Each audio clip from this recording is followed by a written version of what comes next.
Өнөөдөр олон улсын гэр бүлийн өдөр. Тэгээд нэгдүгээрт гэр бүлийн талаар бас онцолж нэг цөөхөн хэдэн үг хэлье гэж бодсон юм аа. Монгол улсад 3.5 сая иргэн байгаа, 997 орчим одоо өрхөд хуваагдж байгаа. 167.6 мянган өрх бол яг одоо хүүхэдтэй өрхүүд байдаг. Жилд өнгөрсөн оны хувьд нэг 14-15 мянган гэр бүл шинээр одоо гэрлэлтэд бүртгүүлсэн бол 4.5 мянга орчим гэр бүл одоо гэрлэлтэд цуцлуулсан байна. Дийлэнх нь буюу одоо 3 мянга орчим нь 10-аас дээш жил одоо ханилсан гэр бүл гэрлэлтэд цуцлуулсан байна. Гэр бүлийн үн цэнийг нэмэгдүүлэх, гэр бүлд учирж байгаа стрессийг бууруулах нь бол бас төрийн нэг талын одоо бас хариуцах асуудал мөнөөс мөн.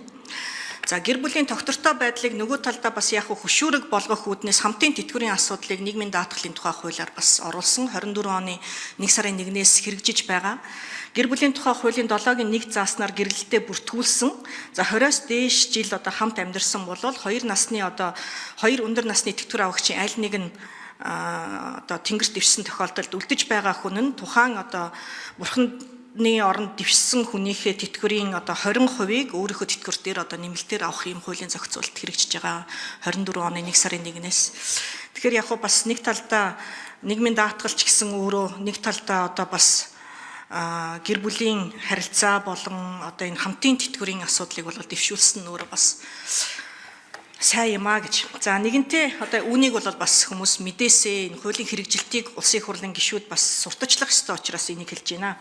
За нийгмийн даатгалын харилцаатай холбоотой энэ хөгжлийн төлөвлөгөөнд орсон 2-ын 12-ийн 1-1 дээр үндэсний баялагын сангаар дамжуулж хуримтлалын хөтөлбөрийг хэрэгжүүлж иргэн бүрт хуримтлалын нэрийн дансанд хөрөнгө хуримтлуулнаа гэдэг нийгмийн даатгалтай холбоотой бичсэн байгаа байхгүй. Тэгэхээр яг одоо үндэсний баялагын сангийн хуримтлалын одоо зарцуулалтанд зөвхөн орон сууц, эрүүл мэнд, боловсролт зарцуулах одоо юм боломжтой байгаад байдаг.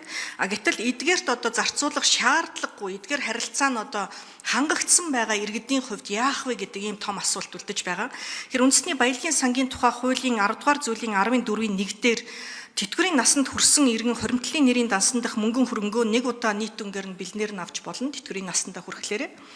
Эсвэл одоо тухайн хүний нэр дээр нь л одоо хуримтлал үүсээд байгаа юм бол түүнийг одоо бас нас орох юм бол үр хүүхдүүд нь одоо тухайн одоо хөрөнгийг бас иргэний хууль заасны дагуу одоо өвлүүлж бас болно гэдэг заалтыг оруулах шаардлагатай байна. Үүнийг одоо нийгмийн даатгалын сангийн алдагдал төсвийн одоо энэ татаастай хольж утгаад болохгүй гэдэг байдлаар хандаад байх шиг байлээ. Гэтэл үүнийг холихгүйгээр эрүүл мэнд боловсрал орон сууцтай зарцуулахгүй хүн эдгээр мөнгөө бас өөртөө зарцуулах хэрэгтэй юм шиг үүнийгээ одоо нэмэлт тэтгэвэр байдлаар одоо зарцуулах олон улсын туршлагыг Монгол улсад нэвтрүүлээч гэдэг ийм асуудлыг яриад байгаа юм а. Энэ боломжтой юу үгүй юу гэдгийг Гантөмөр сайд уу эсвэл одоо сангийн яам уу хариулж өгөөч. Одоо баялагын сангийн тухай хуулийн өөрчлөлтүүд бас явж байгаа. Энэ дээр бас энэ хөгжлийн төлөвлөгөөнд оруулах нь зүйтэй байхаа гэж үзэж байна. За хоёр дахь асуудал нь болохоор энэ зам тээврийн осолтой холбоотойгоор хинт хариуцуулах уу ямар санал гаргах вэ гэдгийг би бас мэдэхгүй байна. Түрүүн Эрдэнэболд гишүүн бас үнийг хэлсэн.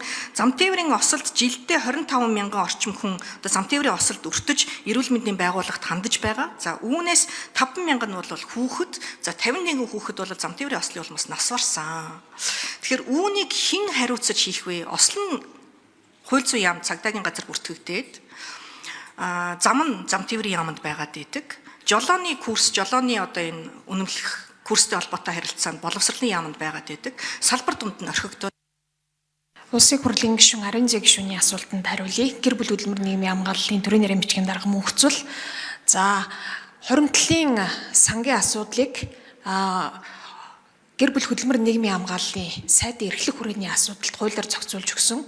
За энэ хүрээнд бол 2024 онд бол 480 орчим тэрбумыг ипотекийн зээлийн их өсвөрт бас хуримтлалын сангийн хөрөнгийг зарцуулсан байна.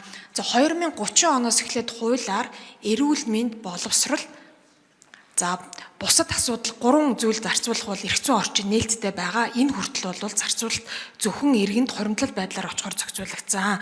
За нийгмийн даатгалын шинжилгээний реформыг засгийн газраас энэ хаврын чуулганд өргөн байргаар төлөвлөгдөж байгаа. За энэ хүрээнд олон давхаргад тэтгэврийн хүрээнд иргэн өөрөө хүсвэл өөрийн хуримтлалыг 2 дахь зах зээлд оруулах бусад зохицуулалтуудыг бол тусган оруулж байгаа хууль дээр. Тэгэхээр таны саналыг тусган үзэж энэ асуудлыг хилцэх боломжтой гэж үзэж байна.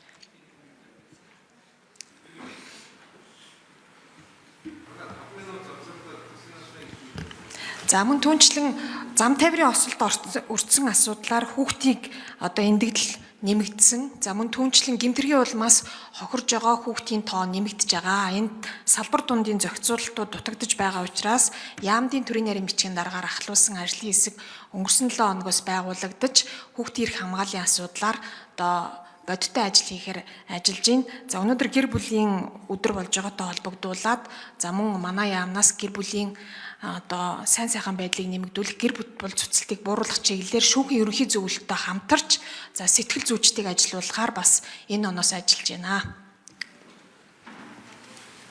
За аюушийн ариун зэгшин тодруулжсав.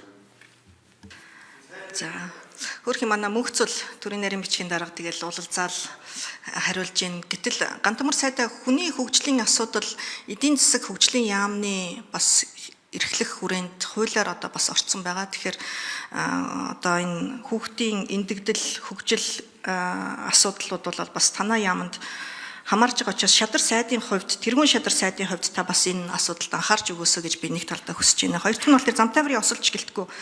Энэ архи согтууруулах ундааны хэрэглээтэй холбоотой өдөрт 3 хүн спиртэд хордож насварж байгааг одоо засгийн газар маань бас анхааралтай аваасаа. Яагаад энэ архи согтууруулах ундаанд хордоод байна уу? Хэрэглээндээ байна уу? Эсвэл одоо хуурамч болохгүй архи хэрэглээд байна уу? Хин энэ дээр хяналт тавих вэ? Гэдэг ийм асуудал байна. Энийг одоо бас хөгжлийн төлөвлөгөөнд анхаарч болох уу? Хинд нь хариуцуулж болох уу? Гантамар сайдаа.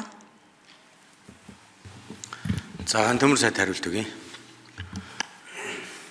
Тэгээ ер нь бол энэ архины хэрэглээ өндөр байгаа нь бол Монголын асуудал мөн. Тийм учраас архиныхаа хэрэглээг багасгах чиглэлээр архигүй Монгол гэж их олон жил явсан. Сүүлийн үед энэс болоод нас бараад байна гэдэг ийм зүйл байгаа. Нас барж байгаа үндсэн шалтгаан бол хөдөлгөөний дутагдaltaй холбоотой. Хамгийн гол зүйл бол хөдөлгөөн. Яаж Монгол хүнийг хөдөлгөөнтэй болгох вэ гэдэг асуудал байна. Ер нь бол хөдөлгөөний дутагдлаас болоод ихэнх нь сахартай болж байгаа. Тэгээ сахарын өвчтөй хүмүүс архиухаар бол зүрхэн зогсоод байна. Судсан дах цус нь бол ерөөсө бүлгэнсэн байдалтай байгаад байна гэсэн ийм нас барсны дараах дүгнэлтүүд нь бол ингэж гараад байна. Тийм учраас бол энэ хөдөлгөөнтэй байх тал дээр санаачлагыг тал талаасаа гаргаад явах ёстой. За дахин тодруулжсав. Сайда энэ архи согтууруулах ундаанд санамсаргүй хордох архи согтууруулах ундааны улмаас амиа алдж байгаа өдөрт 3 хүн бол яг архинд хордсон хүн байхгүй. Тэрнээс нөгөө хөдөлгөөний дутагдал юу бол биш. Гэтэ та энийг бас анхаарч илүү судлаараа. Энэ яг архи согтууруулах ундааны хэрэглээтэй холбоотой борлуулалтын цэг болон ер нь одоо энэ архи согтууруулах ундааны чанар хиймэл архи одоо гайлаар орж ирж байгаа асуудалд хинч ямар ч хяналт тавихгүй. Тэгэхээр энэ бол анхаарах ёстой асуудал байхгүй. Тэгэхээр би анхаарах уу эсвэл одоо засгийн газар анхаарах уу гэдэг дээр нэг асуулт байна. Хоёр дахь нь болохоор энэ төсвийн доктортой байдлын зөвлөлийн энэ дүгнэлт дээр их ус сүргүү маш олон төслүүд тавигдсан байна. Хэрэгч хэсэг нь одоо тодорхойгүй хэтэрхий өөдрөг байна гэж тавьсан байна. Маргааш төсвийн хүрээний мэдээлэл орж ирнэ. Ирэх 3 жилд алдагдaltaгүй төсөв батална гэдэгтээ итгэлтэй байна уу? Зөв үү? За Гантамар сайд хариулт өгье. Тэгээ ер нь манай засгийн газрын онцлог бол заавал йогу гэдэг ийм л зарчимтай байна. Эдийн засгийг нэг хүнд оногч байгаа хэмжээг $10,000 хүргэнэ гэсэн бол тэр лүгэл явна. 14 мега төсөл хийнэ гэсэн бол тэрийг л хийнэ. Тэгээд өнгөрсөн жилийн төсөв батлахад бид нар төсвийг алдагдaltaгүй батална гэж хэлсэн. Тийм учраас бол бид нар төсвийг алдагдaltaгүй батлаж яг энэ хэмжээндээ хувийн хвшлийн оролцох орон зайг бий болгоё л гэж. Хувийн хвшлийн орон зай эндад хэлэхэд тэрлүү татах хөрөнгө оруулалтан дээр харин засгийн газар хамтарч ажиллая гэж.